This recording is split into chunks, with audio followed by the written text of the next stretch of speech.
Stanley Yates, doctor, performer, scholar, author. Hi, Colin. Hello. International performer, considered a veritable force of the classical guitar. Yeah, that's what they say. It's what they used to say. Still say it, I promise. We all say it too. You have an upcoming concert here in Clarksville. So tell us more about yourself. Tell us. Yeah, so it's been a while since I performed in the area, so looking forward very much to doing that, putting on a concert, for the community. I hope that we're going to get a good turnout for this, not really because of me, but because if this concert's a success, then I think it will hopefully lead to the arts and heritage people doing more of these. Yeah. So really, for me, the goal really, when I play a concert, it's always to finish that off with the audience wanting to come back and see the next concert, whoever's playing that. Right. And if they don't, then you've not done you've done a disservice to the whole situation, So you got to be careful how you pick your pieces and prepare and hopefully play well. Wonderful. That's exciting. Yeah. So tell us about your origins a little bit. Where do you hail from? Northwest of England. So born in Preston, the home of professional soccer, medieval market town, cotton mill, industrial revolution town. That's Preston. Not exactly a cultural centre, but close enough to live, very close to Liverpool and Manchester, which both had major orchestras and everything. So yeah, I grew up in Preston, moved to Liverpool a bit later on, and got kind of hooked up with the bohemian kind of side of things there. A lot of theatre, a lot of actors, theatre actors, TV actors, writers, playwrights, painters, musicians. Right, is that what got you into guitar? No, I'd already gotten into that when I was a kid, so it took a while for me to come across an instrument. So I think I was 12 when I got a guitar, but I got one, and I just was kind of so hooked into music, I just couldn't really put it down. So I just played everything I could in those days, anything I could get my hands on at the library. It might be Delta Blues transcriptions or Mickey Baker's jazz book or flamenco book or very early on a book of John Dowland lute music, that I just loved. So I just kind of played anything I could get my hands on and started recording things off the BBC radio on my little tape recorder. And if I liked the pieces enough, guitar pieces, I'd just kind of figure them out by ear. Oh, wow. If I couldn't get the music, So... but I always liked solo guitar of all kinds, and I always liked classical music of all kinds. I just didn't really get a chance to get hooked up with it till I was, like I said, about 12 years old. And I taught myself to read music, and that's how kind of crazy I was about music and the guitar. You get a guitar for Christmas or something, a cheap 12 quid guitar from Woolworths, comes with a pamphlet on Bible thin paper that tells you how to find the notes on the guitar, give you a table of rhythmic values, and then you learn to play Frankie and Johnny and Home on the Range. So odd thing, but I taught myself to read music right out, which then gave me access to the library stuff. There weren't any guitar teachers where I was, and wow, so you never had any? Never had any lessons until I got to college, and by that time like I say, I was so nuts about music, I'd already taught myself harmony and counterpoint from the Walter Piston books. Written a few fugues even. I'm sure they weren't very good, but I tried, Not your average 13-year-old. And I'd read a lot of music history and listened to a lot of music on the radio, especially chamber music, piano music as well. I think my first paying gig, I was 15. And in those days, I was playing classical guitar, but I was also playing in bands a bit and things like that, Yeah. And the first paying gig I got was in a pit orchestra in Liverpool playing bass guitar. I think it was either Joseph and the Technicolor Dreamcoat or Godspell. It was one of those.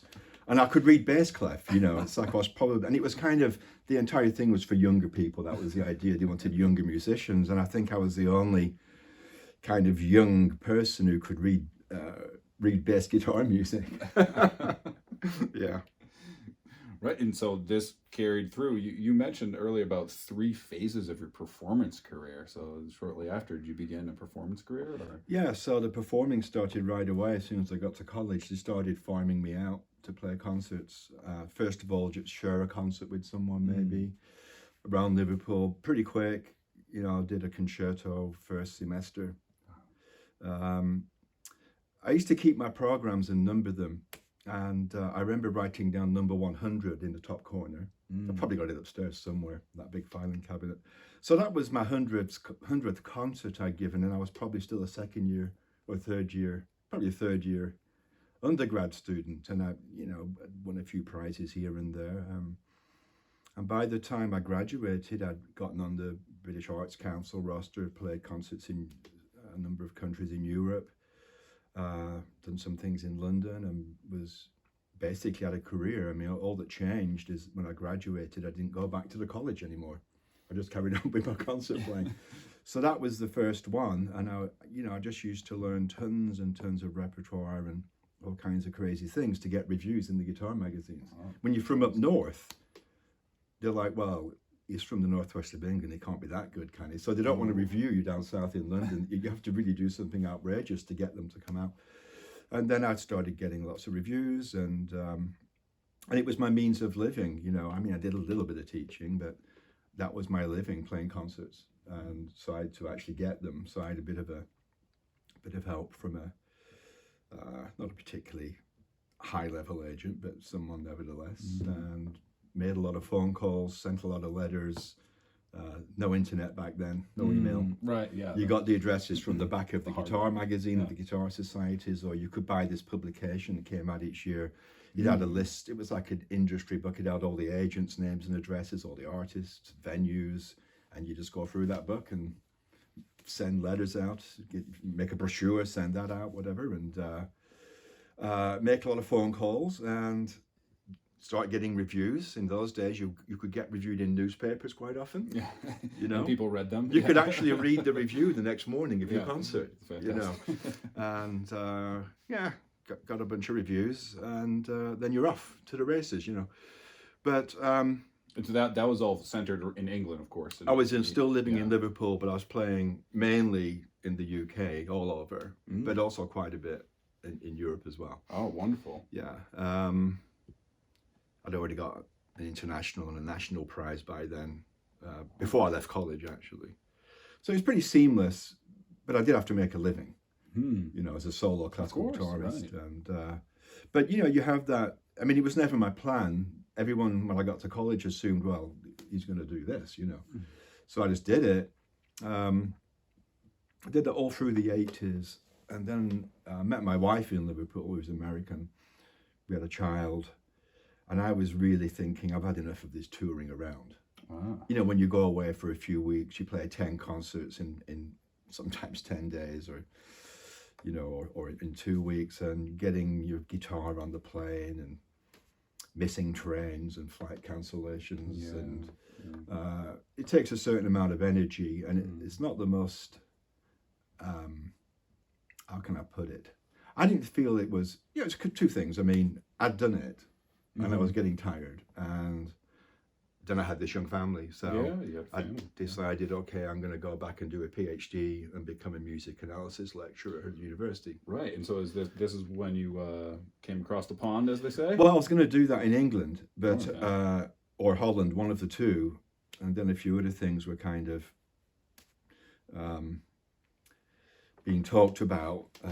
But I was in the States to do some concerts in Texas, and as I say, my wife moved from New York to Liverpool, not to marry me, to marry somebody else, kind of a famous pop star. But she met me, and then it's like, oh my God, I'm going to get my knees broken. And so it was just kind of, again, a confluence. I had enough of touring around. I wanted to support my family in a stable way. I mean, we traveled a lot together. Right. Just the young child when there was only Thomas and my wife and myself, and that was fun. But you know, 2 plane tickets cost twice as much as 1. Right. Yep. When you're going to some of these places, and so yeah, I ended up at North Texas because I was in Texas, and I found out that in the States they had full-time jobs in teaching guitar at universities. This is unheard of in Europe. Perhaps not now, but back then there were none like that. It was all part-time stuff, and then you can do a doctoral degree in playing the guitar. It's like, really? You know, I mean, I would have loved to have done a PhD in something very academic because I enjoy that as well. But anyway, that was much easier. A lot of things came together for that, so I ended up at North Texas, and then I didn't do any touring really. I just would come over to England a bit, do some concerts over in England, but mainly I was just playing in that North Texas area. But there was an awful lot going on. You know, I started getting seriously involved in doing continuo and contemporary music, you know, voices of change kind of stuff, and quite a bit of recording. I remember the symphony, yeah. I remember you mentioning you used to have to submit cassette tapes, right, to your absolutely. Back in the day, yeah, so cassette tapes, yeah. And then you quickly took over the Dallas scene, right? That's well, the sound of it. You know, there was a real guitar scene there, and everybody said, well, you know, there was about 16 classical guitarists, because I counted them up, who were making their living doing gigs mainly in Dallas, and they said, oh, you'll never get any gigs, you know. But I just got my tape together, my brochure, my little prizes and resume, just kept sending them out, got the Dallas phone book, this big, and just every morning got up at 10 a.m. and made calls till midday until I had more gigs than I could possibly do. And that took about a month. Hard work pays off. You just have to do it. So I had several booking agents that I was first called for. So I'd never done a gig in my life, only concerts, you know, and concertos and stuff. So now I'm doing these society weddings where you get paid a lot of money for just playing some nice classical music with people quiet and listening. So yeah, I did that kind of thing, but also, you know, quite a bit of recording of various things. You know, I'm a decent reader, and I could do first takes. So that was all good as well. So that was kind of a hiatus from my performing career in terms of touring. Right. It was all that. And I was getting into the idea of publishing and writing and arranging, publishing my arrangements and things. Anyway, then I got the job here. That was in the 94. And right here at Austin Peay. Yeah. Right? You've been teaching Clarksville about 30 years now, huh? My 30th year, yeah. Wow, here we are. Yeah. And I think it is. Yeah, so I just thought, well, I'll just do in Nashville what I did in Dallas. But no. Nope. So, not enough country licks in there, you know, for a classical. I mean, I can play the electric guitar and quite a few different things, but I can't play like those guys. I mean, you know, those guys are the top level at what they do. But I wasn't looking for those kind of things. There was just no call. I did a few sessions, but there was just no idea or thought that you would use a classical guitar sight reader on a typical Nashville recording in those days. I don't know if it's changed now. It may have, I don't know. But there wasn't that. There wasn't any early music. There wasn't much chamber music even in those days. And there weren't any students to pick up because there was no interest in classical guitar around here. So when you're on a kind of assistant professor's salary, you've got 2 kids now and they're homeschooled. It's like, I have to do something about this. What can I do? Got to go back on the road. Yeah. So I just started booking concerts again, like I did earlier. This time it coincided with my publishing. I had a really good publisher, and I was in the every guitar magazine, every issue, full page ad for like a decade. Right. In Europe, in Japan, everywhere. And so I was able to get lots of concerts, big kind of Ticketmaster concerts. And so that was like phase 2 of my going back to playing concerts. But it was really for money. Yeah. It was for financial security. And you know, so I did that, tons of concerts all over the place. And tons more repertoire and people writing pieces and premiering things. And right. And so you've traveled places like Australia. Was this during that time, or is this your international travels begun about then? Huh? Yeah, I mean, I've been to a lot of places.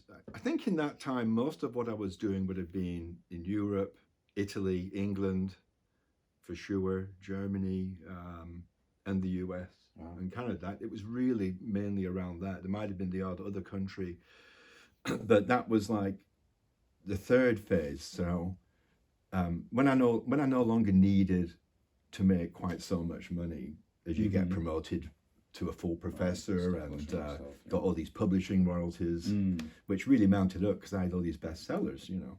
Yeah. So that was, and so I didn't have to do these tours because it's exhausting. You know, I remember doing a tour. I did like 20 dates in 3 weeks, and I flew to Europe and back twice. You know, and it's a lot of work. The logistics of it, you know, are not easy. You know, there's just all kinds of stress, really. The concert playing itself is the easy part. Yeah, that part's good. And it's not travel, and that's not easy, right? Yeah. Watch out for the food. Yeah. So I was once again ready to quit the touring, as it were, you know. And since then, I've not tried to get a concert anywhere, and that's been almost 20 years. I just get invited places.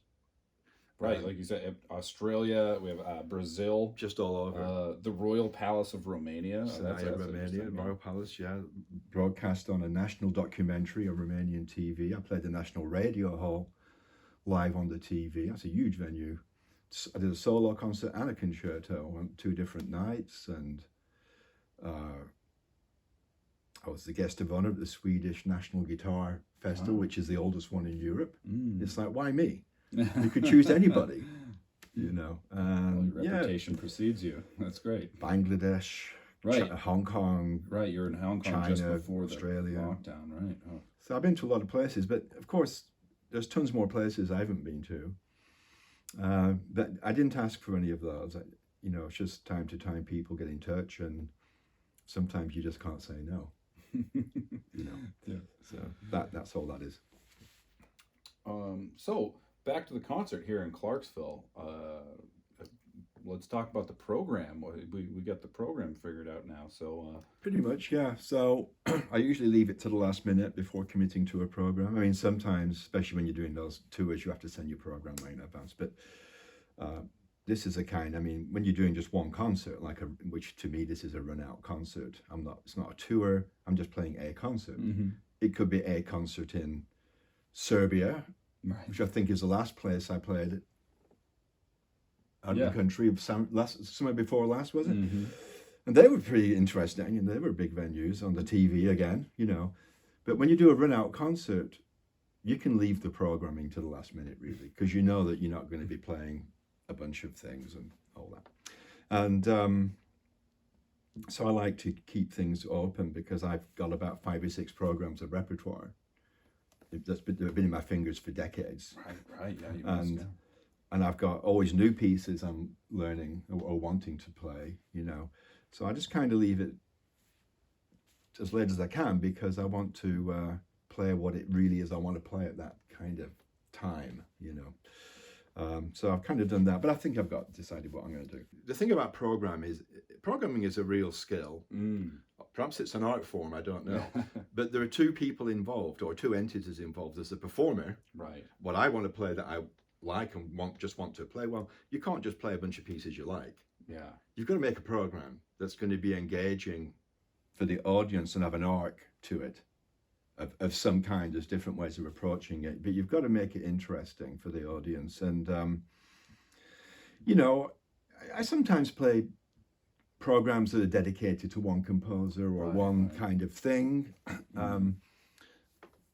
That isn't, it depends on the audience. Right. You know, but this is for a general audience. And, you know, there could easily be, like most concerts, some professional musicians, guitarists, experienced, sophisticated listeners there. There could be people that have never heard a classical guitar concert before.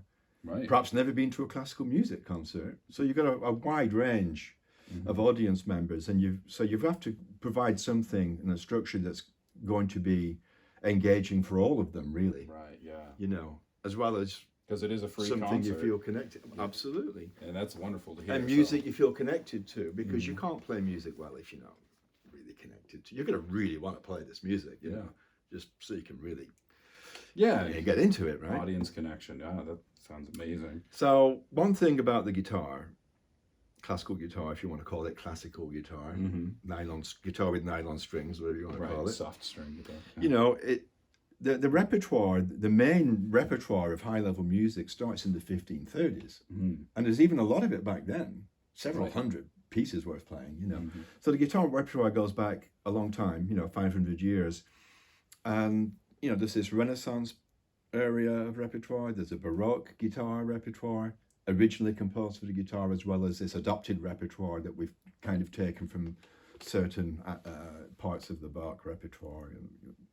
And then there's a massive early 19th century, you know, 1780s through about 1830s, just more music published for the guitar than anything. It was crazy. From the aristocracy and nobility and royalty right down to the streets. It's all this massive amount of music, the guitar mania, yeah. And then we have this other adopted repertoire, which is around 1900. It's Spanish piano music, but it's Spanish piano composers incorporating ideas from the Spanish guitar as a symbol of Spain. Yes. So we kind of arranged those pieces back for the guitar.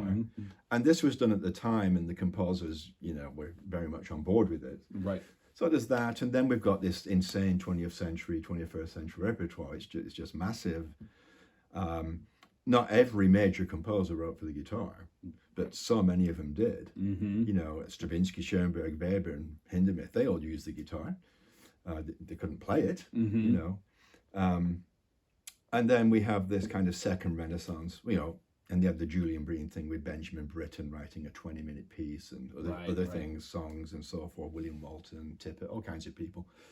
And then this kind of second Renaissance, I think of it as which is when serious guitarists got to go to university to study guitar, college. That started in America, really, probably in the 60s. And what you got now are kind of classical guitarists who are getting a high-level education. Some of them going to very high-level institutions, getting composition training. So now we have a return to what the guitar was. The guitar originally, for most of its existence, until 1920 really, with a few exceptions, all the music was written by guitarists themselves. Now, some of them were very highly trained. I mean, super highly trained. At the conservatories and monasteries, seminaries and stuff. They did all the counterpoint, partimento, you know, they could write symphonies and stuff, you know.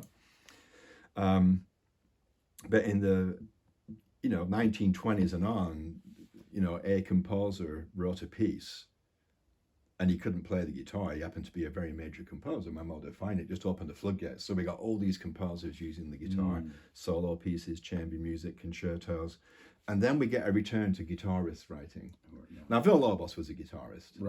But obviously much more famous as an international symphonic composer and conductor. And Leo Brouwer was a guitarist, but again became much more famous as a film composer, the orchestral director of the Cordoba Symphony, conducted the Berlin Philharmonic. But he continued to write guitar music as well.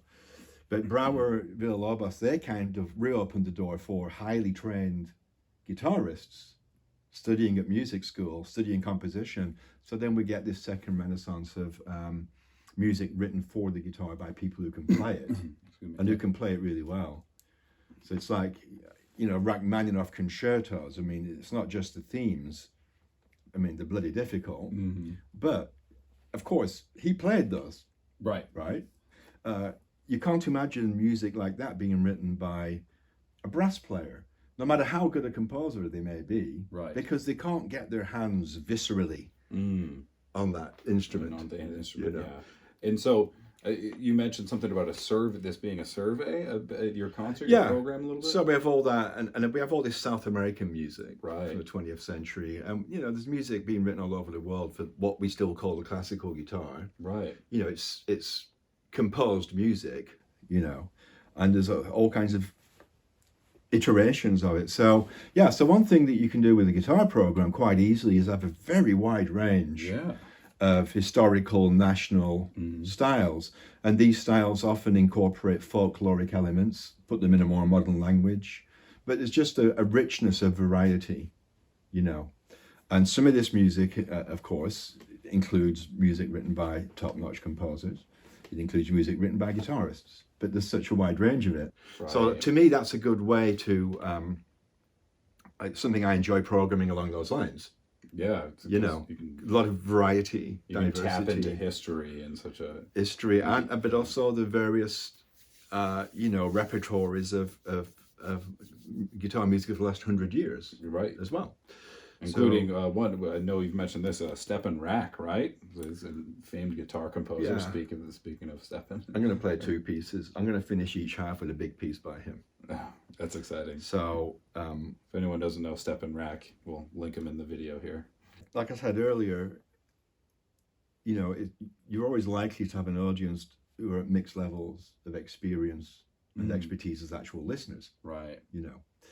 So this program also, I think, is engaging for everyone, because you're kind of going to have people there who like the guitar, but they maybe are not very familiar with classical guitar, and you might think, well, if I play something that's too hardcore, they're going to hate it.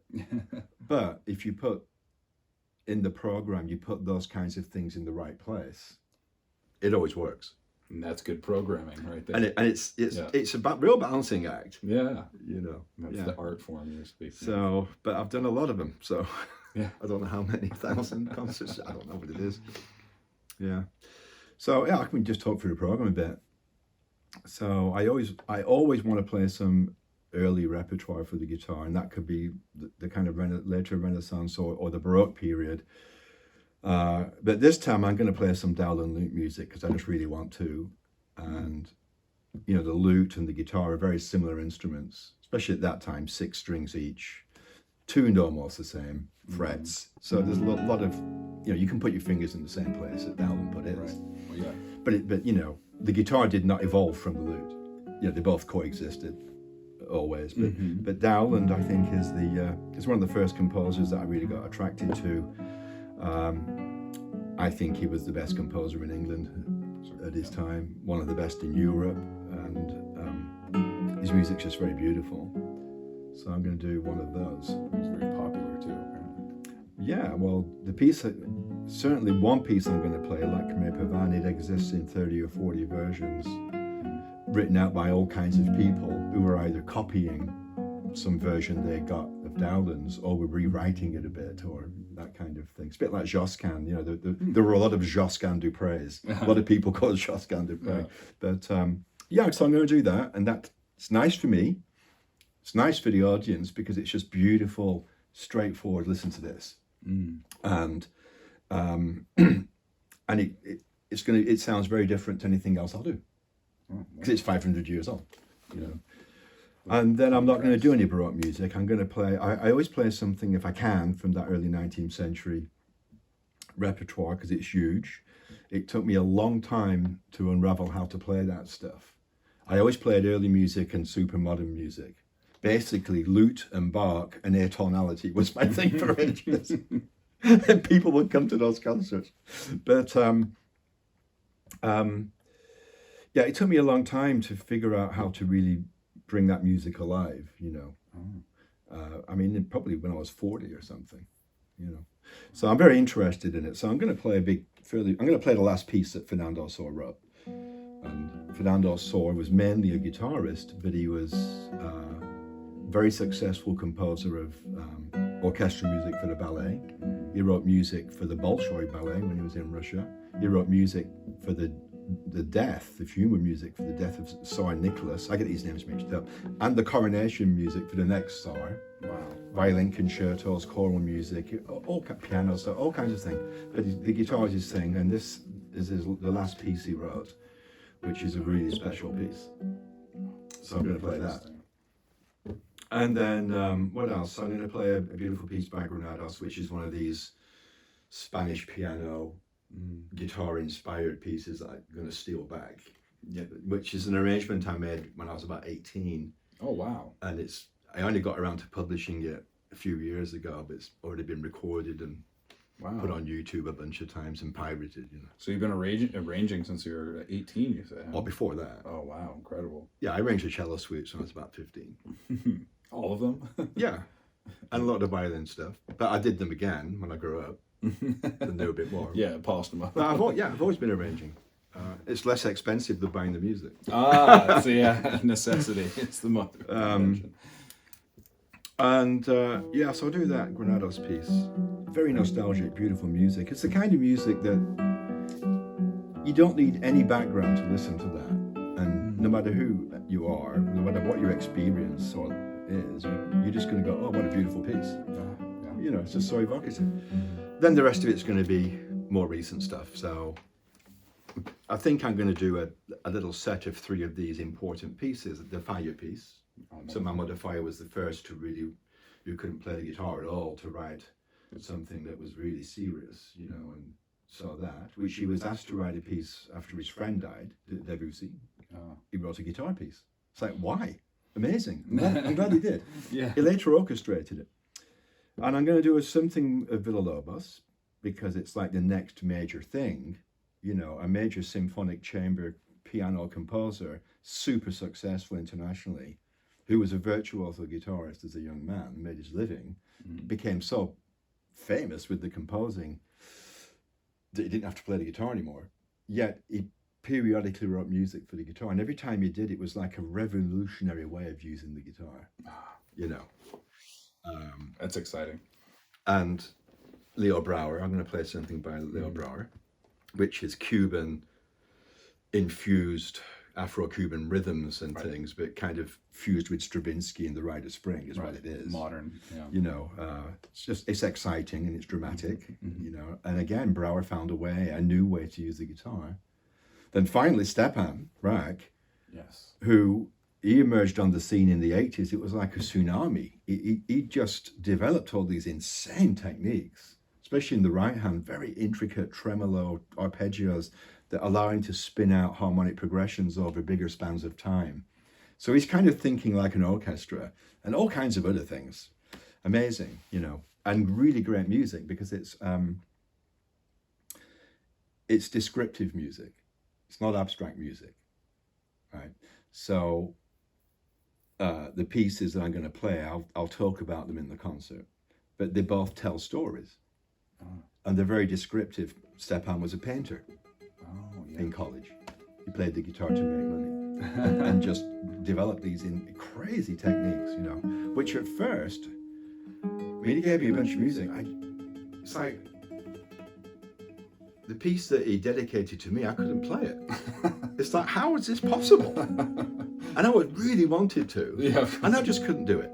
It's like, there's no way I'll ever be able to do that. And then a few months go by, I have to get it again. No. Then one day it's like, oh, hang on. You get an inkling, and then suddenly you've got it. You know, that technique is something else. But yeah, so that's it. It's just going to be a range of different iterations of the guitar repertoire. A lot of beautiful music. I mean, music I consider to be really beautiful, but also music that's quite rhythmic and entertaining and interesting, a bit more in your face as well. And that'll be it, you know. And I just hope that everyone gets something out of it. And it'll be. You find out when you come back on for the second half and there's no one left. I'm sure that won't happen. That doesn't happen. We'll see. We'll turn it up loud enough. Well, that's great. And it'll be all here, right in Clarksville, thanks to the Heritage Council for putting this on. And yeah, it's fantastic. You know, they've. I was going to say persuaded me to do this, but I'm actually very happy to do it. It's exciting, you know. Especially with the downtown just getting their new entertainment license and being right next to the Commons here at the cathedral there. This is going to be a wonderful event. I'm sure everybody who can and hears about it will make it. I'm looking forward to it. You best not miss it. Anyway. Well, we'll see. Yeah, we'll see. I'll be there. Yeah, exactly. We know you'll be there. Yeah. I will too. A few other friends. Well, great, Stanley. This has been fantastic. Thanks a lot, Colin. All right. Thanks so much. Thank you.